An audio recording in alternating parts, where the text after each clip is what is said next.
nasasaktan? Bakit tinitikis pa rin ang isa-isa?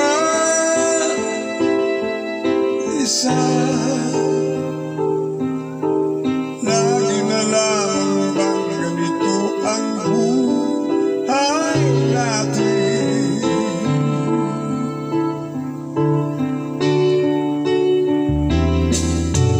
Di na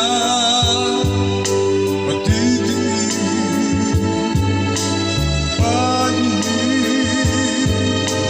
ng libing. Sana ay madarama muli ang paghihirap ko,